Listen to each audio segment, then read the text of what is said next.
Dear students, sliding of a particle की example करते हैं. A particle of mass 2 kg is placed on a rough inclined plane which is at an angle of 30 degrees with the horizontal.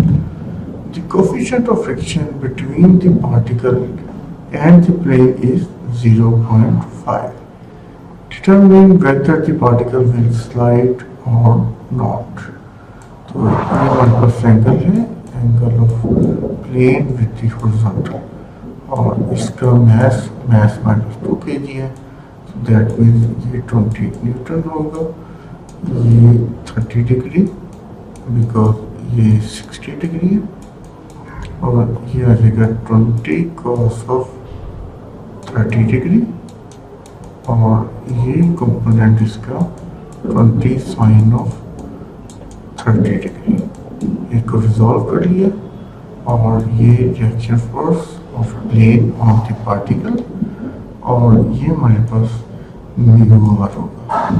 Friction force, maximum friction force, because हमने sliding check करनी है, तो जब sliding होगी या नहीं होगी maximum पे, ये इसकी मैक्सिमम फ्रिक्शन फोर्स होगी, म्यू आर होगी लिमिटिंग केस में. तो object will slide if 20 sin 30 is greater than mu r, is greater than mu r, यानी कि डाउनवर्ड फोर्स या अपवर्ड फोर्स के ग्रेटर हो, तो फिर ये स्लाइड करेगा. तो हम देखते हैं कि ये 2 है या नहीं है.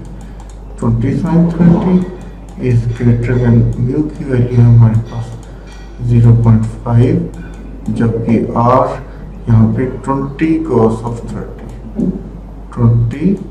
ऑफ 30 डिग्री, ये r की value.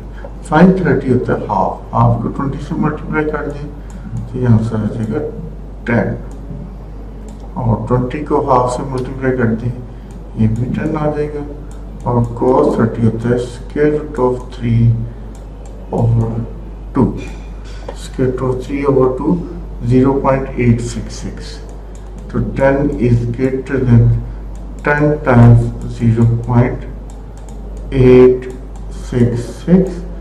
That means 10 is greater than 8.66, which is true. Because 10 greater होता है 8.66.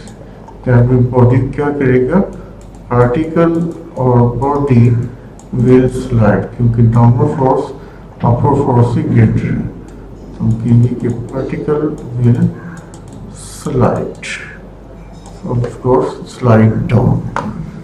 Thank you.